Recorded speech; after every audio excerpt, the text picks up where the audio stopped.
Good afternoon and welcome to Tea Time with Miss Liz. That's right, it's tea time again, and it's afternoon tea. Today in the studio I am joined with Wendy Robinson. She is a survivor of domestic abuse. I'm going to share a little bit on Wendy's bio, and then Wendy is going to take it away and share with all you incredible viewers out there. Wendy is a 47-year-old sexual abuse and domestic violence survivor. She has 3 children, 22, 25, and 28.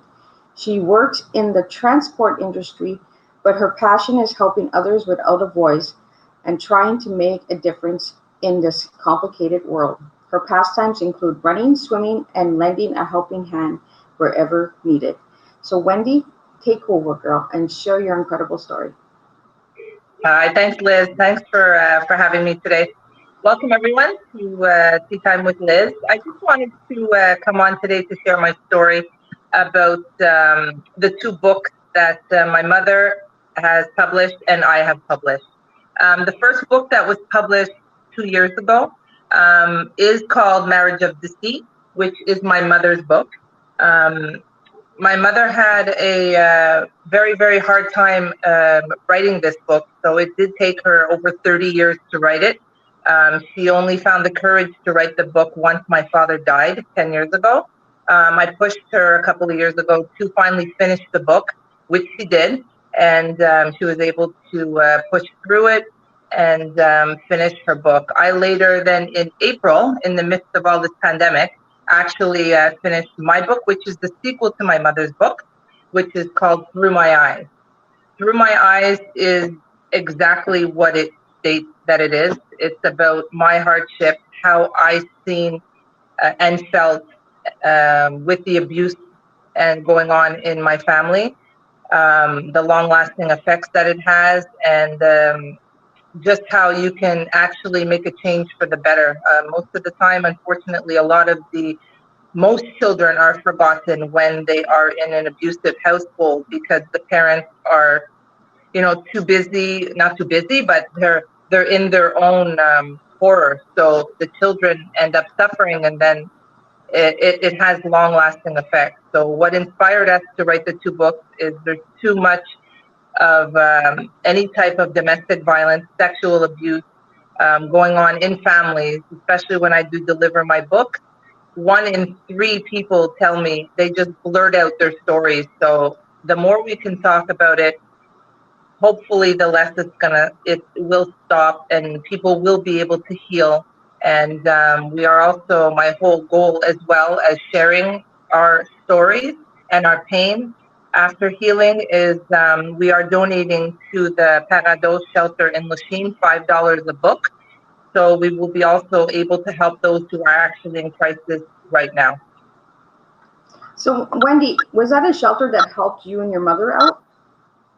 No, the shelter Le Parados, I did a little bit of research. The shelter that I went to was the one, I don't know if anybody lives in Montreal, but it was a convent with the nuns. It's at the corner of René Lévesque and Guy. It was took like the whole street. So that's the shelter that we went into. But when I went back to donate it to the shelter, once my mom's book was in the progress, it wasn't a woman's shelter anymore. So it's more of a man shelter, and that really wasn't our goal. I mean, men, women, children, yes, everybody does get abused and are abused, and it is horrible. But our main goal was a woman's shelter at this particular point. So I did some research, and the shelter that was needing it the most in Montreal, from my aspect where I live, was the one in Lachine. So that's why we're donating to the one in Lachine. And during your process through the journey of the abuse in your home, what was the hardest thing for you as a child? The hardest thing for me as a child was that there wasn't any love in the house. It was always arguing. I had 4 brothers. None of them took care of me. So I basically lived on the street since I was 4 years old, because when I could get out of the house, I was very street smart. I can find happiness at other friends' house. I can find happiness in sports, at the park, something that would give me some type of pleasure other than pain at home. So it was literally the lack of love. Yeah, I grew up in a very rough family too, and then I married into another rough situation, right? So Is that what happened to you in the next journey of your life? Did you find like a partner that was also abusive, or? In the next journey of my life, yes. It was off and on with my children's father. Yes, it was. I was kind of following the same type of cycle. It did take me a lot of years to get out, but I did get out, and I did realize that. But it's a lot harder than what people think. A lot of times, people will say, "Oh, why doesn't she just leave?" Or, "Why is she staying?" But until you're actually in that type of relationship, you'll only realize once you're in it why a person stays, but I did manage to get out, and I raised three wonderful, thriving, young, they're not children anymore, but they're young adults. Yeah, our kids are about the same age, so it's pretty cool, right? Really? Yeah. When I read your bio, I was like, oh, her kids are like my kids. Wow. So we were pregnant at the same time, Liz. Yeah. So with your mom's journey, what was the hardest process for your mom that you found? Well, I read, when I was reading her book, I noticed the hardest process for my mom, I believe, was admitting that she stayed with him so long and putting us in danger. So I can still see when I do talk to her today that that's hard for her. But I try and tell her that it wasn't, it's not her fault, and she wasn't a bad mother to do it. It's just the circumstances back then, in years back then, that my dad was very manipulative, very violent. I mean, he had guns in the house. He was a very intelligent man. So, she married at 17. It was her first love, her first boyfriend. My mother's main goal was to have children back then. So she still, in some aspects, I see, defends him. So I think the reality of actually how bad he really was, she doesn't want to come to terms with, or maybe she just wants to remember the good times, because she is getting old now. She's 80 and really unable to do interviews like this because I think it's a bit too much for her. So that's why I'm speaking for both of us. And it's really nice to have these stories being shared. As hard as they are, we need these stories out there so others can have hope. Others that are living in a situation and think, oh, maybe it's not as bad. But when you look at the signs and it doesn't feel right, that gut feeling, right? Something's off, the red flags, the walking on eggshells. If you're feeling any of that, then you're already in something that you shouldn't be in. 100%. 100%. We always have to trust our gut feeling, and it's always right. I mean, to any of my friends who I've spoken with, any family members, any friends, your intuition is always right. It's just hard sometimes just to take that step to get out of it, to listen to it. It's frightening. It's not easy. Yeah. So what was that last straw that gave you that courage to share your story in a book? I knew at a very young age that I was going to write a book. I actually had the name through my eyes. I was about 9 years old. And you'll read in my book, there's a part in my book, I don't want to give it away, but there's a part in my book where I did pick up the gun and thought about it and held the gun. I wanted to kill my father myself. I was about 8.5, 9 years old. And from that night when I went to bed and I cried because I wasn't able to do it, you'll see why in my book. I said to myself that I will write about this story because people need to hear it. It's not, when you read my mother's book, not for anything that it's my book and my mother's book, but these stories are hard to believe. Yes. Like you will not believe what you're reading. It doesn't seem believable, but we just had to get it out there to help others. I just always felt the need to help others. So I knew from a very young age that I would be writing a book. I didn't know when I would get it done, but I knew it was going to be done. And it pushed me after my mom got hers done. So people who have read your book, Wendy, do you get that it couldn't have been that bad, right? We never seen it that bad with your family, right? Did you get any of that? When every single person who read my book doesn't understand how my mother's still alive. She doesn't. They don't understand how strong of a person I am, and they've actually. There's a lot of people who are giving the book to other family members who are currently in a situation like this to try and help them, because it doesn't mean, like, there's so many people suffering in silence. You will never know, could be your neighbor, your sister, your brother. As a survivor of sexual abuse and domestic violence, we hide it very well. We do. Very well. We do. We're conditioned to it. Well, we barricade ourselves, and we try to cotton ball how bad it really is. Yeah.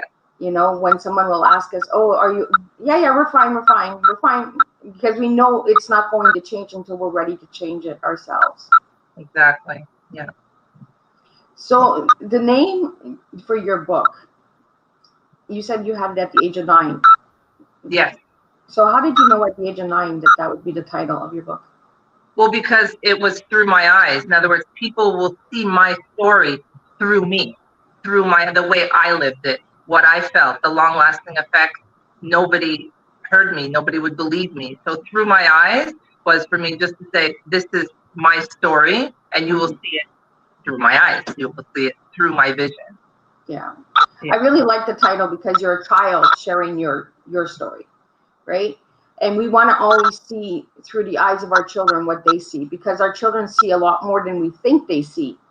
Oh, yes, we do. Oh, that's for sure. My mother read my book, and when she read my book, I was a little bit anxious. I didn't know if she would be upset or she would accept what I wrote, because I did write a lot of things that I was very upset with my mother because she didn't leave my father, or certain things she didn't do, you know, how I felt. But she took it all right. But I had to tell the truth, because I want to, when people read the book, I want them to be able to understand that it's not, you know, it's not their fault. We all have a story. There's nothing to be ashamed of if you were sexually abused. There's nothing to be ashamed of if you were beaten. I mean, and a lot stems on the sexual abuse too. I don't talk much about it, but that incest and sexual abuse goes on far more.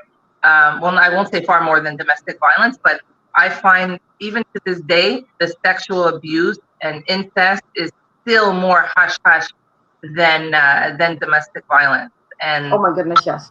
Yeah, and that's something, because, you know, if you don't break the cycle, a lot of people, I mean, let's just say one story, for instance, the R. Kelly story. Yeah. I mean, I don't know if you've ever followed that R. Kelly story. I have. Disgusting. The brothers coming out on what the sister did and everybody, but you see the way that R. Kelly's brother took it as wrong, but R. Kelly is taking it like he's macho. It's a good thing. So the psychological effect that it has and the long-lasting effects are, like, sometimes it's really bad. So I'm just trying to help and trying to make people aware and be comfortable talking about it. Well, and it's like you said with R. Kelly, he's a celebrity, so it happens with everyone. There's the stigma on just poverty people or poor people, or, you know, or the old redneck story. Oh, it runs in the redneck family, the incest and that. No, it doesn't. It runs all over. You'd be surprised how many people at this very moment is being abused. Yeah, I know. And this is why we need to get these stories out. Stories like yours and stories like your mom. I know for me, growing up with abusive family, I was terrified all the time. I was on eggshells. I was a very quiet child. And then being abused, I was in the corner, hush, hush. And then to get married into it again, it was just a constant, all the time, abuse, abuse, abuse, abuse. So then when I got to know good love, I would be like, this is not right. This is not what I'm used to. What is this? Yeah. You know? Yeah, I don't deserve this, or like, he's too good to be true type of thing. Yeah. Yeah. Do you get that? Like, when somebody gives you a compliment or appreciation, do you kind of like, yeah, okay, what do you really want? Sometimes it depends, especially it depends. I've been getting a lot better on that since I've gone to a lot of therapy. I've only the therapy that I've gotten for when I was sexually abused as a child, I did have issues with men after that, trust issues and just in general issues. But after I had gotten therapy, after I broke up with the children's father, it was a lot easier, but it still struggles. Like, people will give you a nice compliment, oh, you look nice, and I'll have say like this T-shirt, oh, it's nice. Instead of just saying thank you, I'll be Yeah. like, oh, I bought it for $2.99. Like, that's why. Yeah. Or whatever, and just saying, no, I'm worth this compliment. Thank Yeah. you. You know? Yeah. It's a struggle, but that's okay. Every day we're alive, we can grow, right? Yeah. I'm learning that. If you see that on my Facebook a lot, thank you, because if I don't say thank you, then I get into a big long story. Oh, well, I got it here, or it's really not that nice, or it's, you know, so I just thank you, cut it off, boom, done. Yeah. And run, right? So what message would you like to give to everybody out there today? Because there's not only women that are being abused, there are men. So what message would you like to give, Wendy? There are a lot of men. There are a lot of men, there are a lot of women, there are a lot of children who are being abused. I mean, right now in the pandemic too, it's really, really difficult. I can't even imagine, you know, like Yeah. you can't leave the house, or, you know, like even the donations I'm trying to give now to the shelter. I mean, they're not even open. They're closed because of the pandemic. Yeah. The message is there is a light at the end of the tunnel. I know that a lot of people might not see it at this time, and it's hard too, because, you know, everybody has a right to live a normal, productive life. You know, it's not fair even for the children to, I guess, like right now, to try and you know, speak as much as you can to even, you know, if strangers, family members, priests, teachers, the children in school. If you are a child, I mean, engulf yourself into sports, and if you can, you know, like other friends, you know, other families, talk to people, and even the men too. It's a huge stigma for men. You know, if they cry, if they're abused, I mean, they're so-called pussies, they're so-called not strong, right? But actually, when you cry, you are actually stronger than what you think, because you're letting it go, and it's okay. And then you'll be able the next day to, you know, to actually reflect on, you know, like what's moving on in the future. So Yeah. It's just hard. It's just, you know, I wish that I always, when I was a young girl, wanted to work at like World Vision and any type of poor countries. I wanted to go and help people. Ever since I was young, I always wanted to help. So now being able to share my story, hopefully I will be able to get across, you know, to those who are not as strong, those without a voice. I'd like to be the voice for those without a voice. Yeah, because this time, especially with the pandemic, I am terrified, and I'm out of a situation, and I am terrified for the ones living in it. They have nowhere to go. It is dangerous now. The increase in domestic violence has increased to 72%. It is crazy. And that's worldwide. Like, that is not just Canada, that's worldwide. 72% of domestic violence has increased. There are a lot of, there are a lot of numbers, you know, phone numbers that you can call to get help. But that's also hard too, because a lot of people, they don't want to talk to strangers, or they can't because their husband's back at them, right? Like, they won't let them pick up the phone. So, any chance, I guess, that you can get, you know, sometimes you have to learn in survival mode how to actually, you know, like, be nice to your abuser and play the game until you can actually get that open door to get out of there.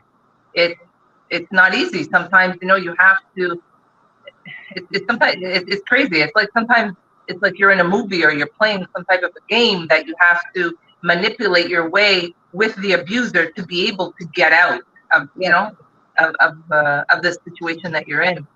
Yeah, you sign and you kind of learn new programming, right? Programming on how to kind of get through a loophole so you can get out. Yeah. You know, it's like snakes and ladders, right? You climb that ladder and then the snake gets you, you go right back down. And then you climb that ladder and the snake comes and gets you and go right back down. You know, they say it takes a minimum of 9 times before you get out of a relationship, you know. For myself, it was 29 times. So when you reached out and asked me about your books, and then I realized what they were based on, I was like, I need to get this girl on Teatime. Like, we need these stories on Tea Time because we need to bring that awareness. And this is what Tea Time is all about, is awareness. It is an awareness program. And your story, wow. Well, that's it. It's not like life is not all, it's not all full of, like what does Forrest Gump say? Life is not always a box of chocolates. Yeah, box of chocolates. Or it really isn't. And I mean, we all go to work day to day. I mean, I've been off from the pandemic. I'm still waiting to go back to work, and a lot of people are getting more depressed now that it's in the pandemic. And it's hard, sometimes it's hard to be motivated to even go out and take a walk because, it's really, really not easy now. But I don't know, I have a weird sense of way of thinking about it, because for me, even though we're in the pandemic, I still find that it's not a bad thing. Yes, it's a bad thing. That, don't get me wrong, people are dying, and that it's horrible. That's horrible what's going on. But like awareness of our own life, what we're doing, do we really need to go to that bar? Do we really need to go party? Like spending more time with family. The environment is animals I'm seeing like all over the place near my house is now like I know, right? Crazy. It's so crazy. I have in French they're called the marmottes, the groundhog, not groundhogs, the groundhog marmottes. I think so, yeah. They're all over the place. Chipmunks are running all over the place. I mean, I have infestation of geese all over the water by where I live. Like they cross in the middle of the street, about 40 of them. You have oh my God, yeah. Those birds are, I swear the birds are suicidal. The birds are coming right down now. It's crazy. The geese, there's 40 of them, Liz, in the street. And when I'm driving the car, they just turn and they look at me and they just stand there in the street. It's hilarious. I video them a couple of times. Yeah. When I stop my car, of course, I videotape them, and it's amazing to see. But we have to try and find the positive out of every negative. As long as we're breathing, we can grow. We can grow every day, but we have to try. That's it. Well, I say it all the time, right? With the positive, we need the negative because it balances us out. We need the good with the bad. If the bad wouldn't have happened to you, Wendy, and you wouldn't have lived through the story that you lived through, you would not be here on Tea Time today. No. That is the way that I look at things that happen and things that come towards my door. Is I had to go through it. It was meant for me to go through it. As much as it was hard to go through it, I am the person I am today because I lived that.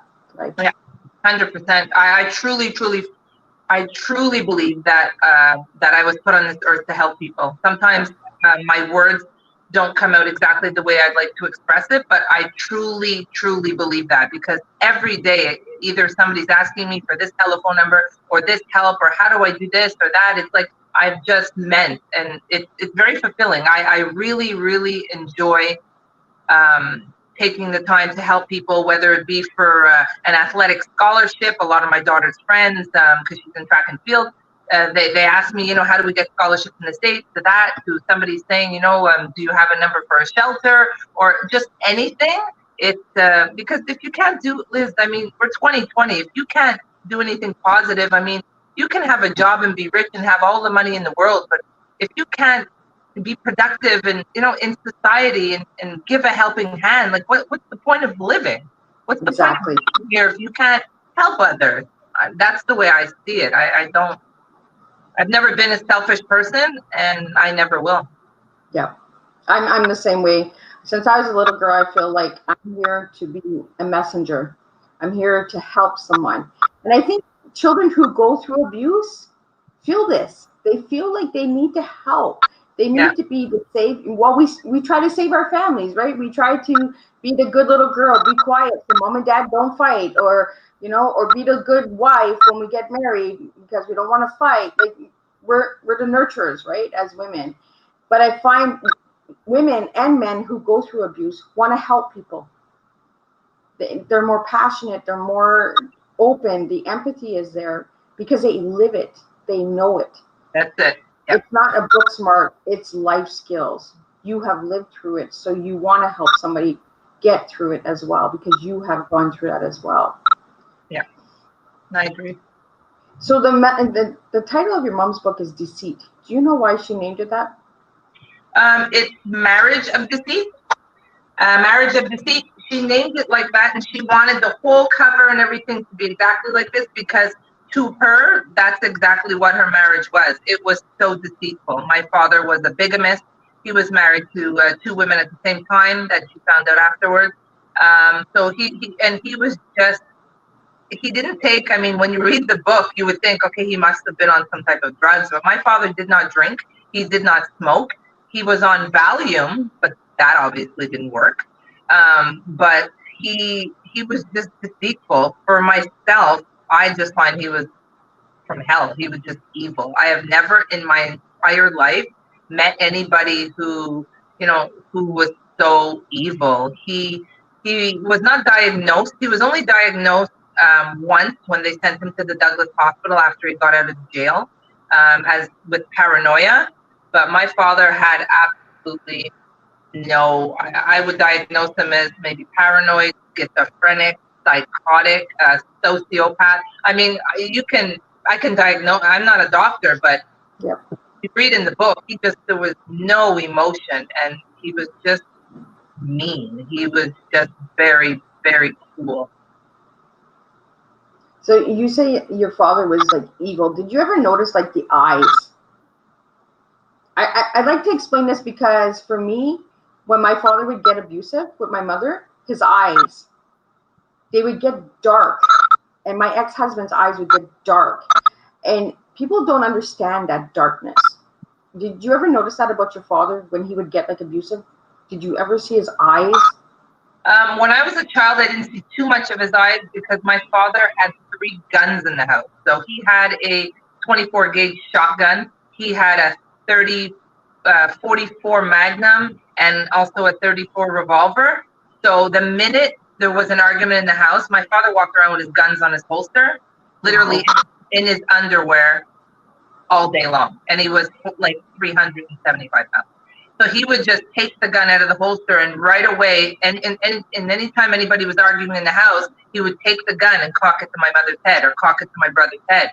So I didn't have time to look at his eyes, but I understand what you're saying. So when that used to happen, I used to run into the corner and see how the argument was going, and then I used to run down the stairs all the time. I was not home most of the time because I didn't want to get killed. So I was on the street at the age of 4 years old.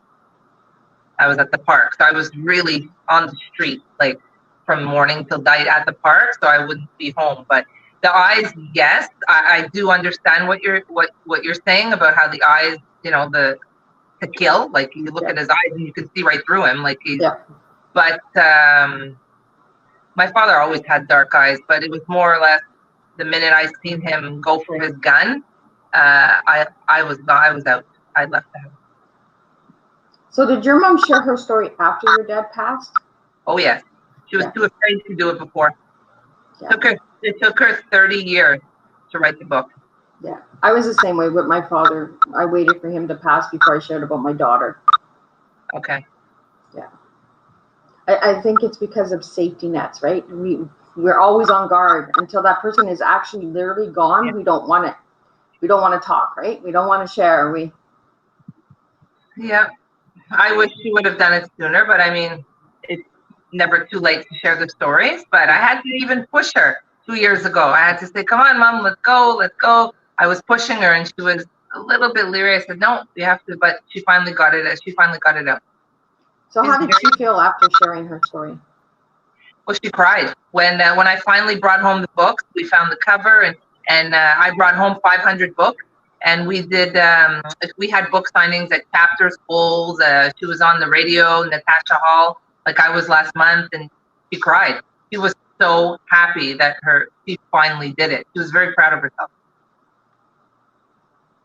It was like a relief, I guess. So the weight on the shoulders was off. Yeah. That's how I took it to her. It was like a relief.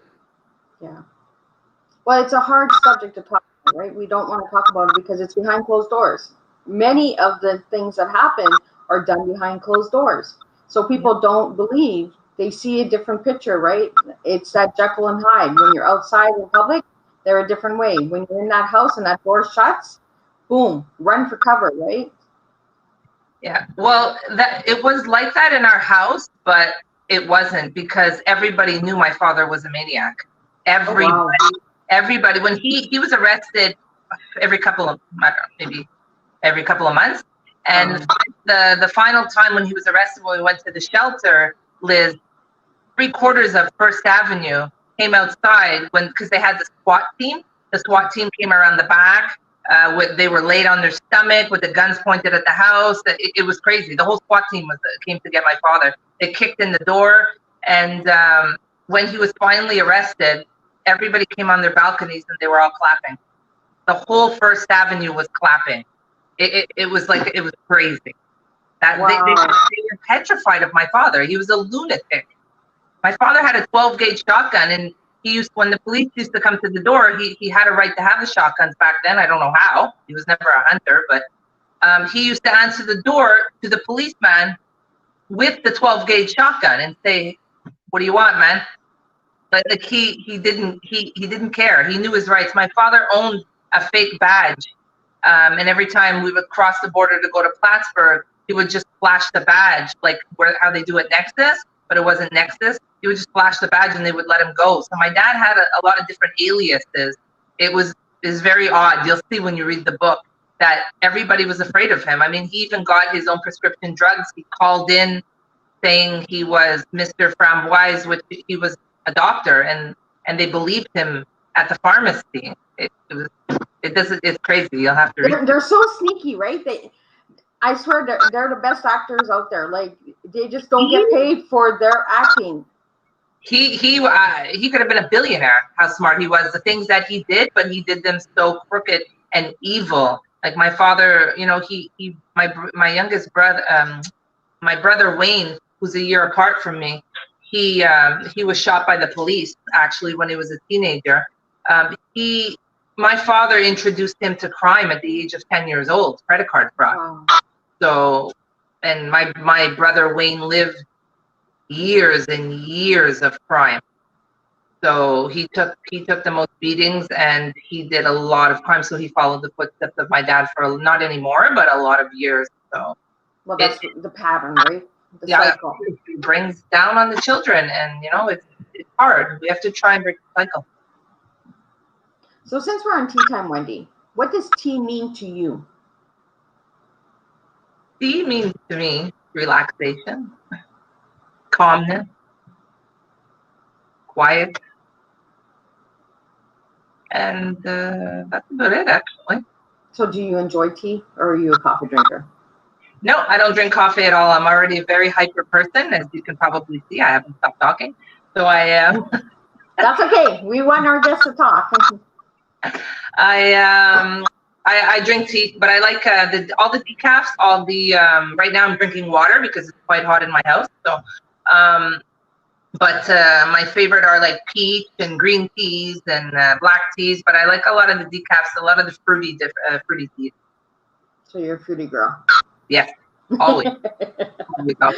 So would you like to hold up the books so people can see the covers of these beautiful books? I sure can. So for all the viewers out there, Through My Eyes is Wendy's story, and Marriage of Deceit is her mother's story. And your mother's name is Anne Augustine. Anne Augustus. Augustine, yeah. So she is Polish and Ukrainian, so some people pronounce it Augustine, okay. Augustine, but Augustine, and my book is Through My Eyes. And people can get these books where, Wendy? They can get them through me on Facebook. I am selling them directly. I did have them online, but I'm selling them directly because Amazon takes too much profit and it defeats our purpose for giving $5 a book to the shelter. I deliver all through US, all through Canada and the US.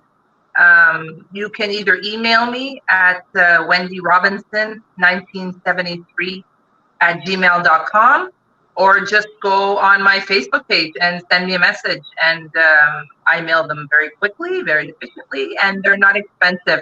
Soft covers are $20 Canadian each, and the ebooks are $10 Canadian. Yeah. I can't wait because mine's in the mail. Oh, you didn't get it yet? I thought you got it yet. No, not yet. The mail is so slow. Like I got a package yesterday that was like 4 months. I actually looked at the date that it was sent to the date that I got it. 4 months. It's crazy. So if anybody's shipping anything, don't expect it within a week. Like it's crazy. I'll check it again for you today because I have all the books that I mailed out and I check them on a daily basis. Yeah. Sure to see where they are. I track them, so I'll track them for you. Yeah, that's what I do with mine too. I put trackers on them because otherwise and sometimes they go to the weirdest places. They're supposed to go to this place and then they travel over here and it's supposed to go this way. I'm like, what? Like, why is it going that way? It's not needing to go that way. So. Well, I'm in Montreal and I actually had, now it's getting a bit better when I mail out to Ontario, but literally I mailed to Ontario and it took 1 month and 3 days for Ontario, which is the next day. This started, I think I mailed them when I first came out with my book in April. It was really, really bad. But now when I'm mailing them out, it's okay. It's a couple of days. So I'm going to check on yours again. Yeah. I don't know if you're stuck in the depot. So you're in Montreal. So you're only like an hour away from me, girl. I know. We'll have to get together and have tea. I'm for sure. Well, my friend's moving to Ottawa. So I'm going to be going out there too. Not right now, but probably in August to see her. But I haven't really been anywhere since the pandemic, right? Yeah. So what is your final message to everybody today, Wendy? My final message for everybody is to always try and think of tomorrow. Tomorrow, there will be brighter days. It is, I know what everybody's going through who is in an abusive relationship. I lived it. I lived it for many, many years. You end up getting so desensitized at times, and at some point, there's no point of living. But just, any day that you can, wake up with a smile and just keep trying. Just try again. I like that. Just try again. For all of the viewers out there, I want to thank Wendy for sharing your mom's story and sharing your story today. And if anybody would like to get a hold of Wendy, I'll get Wendy to put all of that information into the comments so you can reach out to her and check out her Facebook page. And be sure to grab a copy because she is donating $5 to an amazing shelter. And again, the $5 is going to the Les Shine shelter in Quebec. Le Parados, Parados. It's a smaller shelter in Lachine. And we've actually raised close to $2,000 from the time my mom had her book, and already over $1,000 just in a couple of months that I've sold my book. So they're very happy. So we're going to keep going and going. It's not stopping. That's good. Our books are not going anywhere. I'm hoping that I can find different companies and organizations who like to take on, 20, 30, 50, 100 books to give out to the shelters, to give out to group homes, to help the younger ones too, because the younger ones, the younger kids who see this at home, if they can read the book, maybe they'll change the cycle as well, because it's, the kids are our future. So we have to help everybody, not just the ones who've been abused, the younger ones too. They're really, really at risk. Yeah. I'm gonna connect you with Galette Grosser because she has a campaign going on right now to bring awareness to incest and child abuse to children, and she's looking for speakers in that. So I'm gonna connect you two ladies together because you would be a nice powerhouse for her to have. She's also doing interviews on her platform, and we just need to keep bringing awareness to these subjects. As much as they're hard subjects, we need to bring the awareness. We're survivors, we're not victims. So we do have voices and we want to be heard. So thank you again, Wendy, for joining in today. I'm just going to put up really quickly Wendy's beautiful poster so you can see her beautiful books. That is her mother in the picture, and Augustine, and Wendy is the beautiful girl in the bottom. Thank you.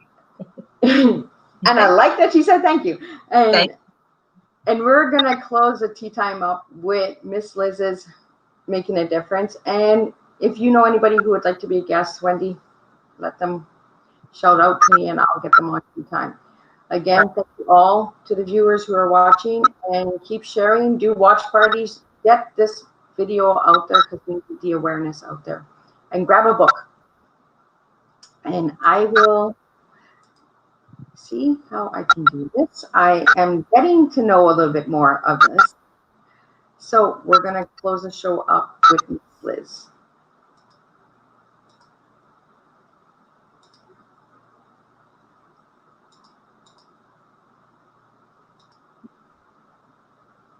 Divine energy. This is tea time. Yeah. Making a difference. One cup at a time. Tea time. Yeah. This is tea time. Yeah. Making a difference. One cup at a time. Tea time. Yeah. So be sure to grab your tea, grab a seat, tune in to Miss Liz. Tea time, making a difference, one cup at a time. Tea time, yeah. Tea time. Thank you for joining me, Miss Liz, for Tea Time. Making a difference, one cup of tea at a time.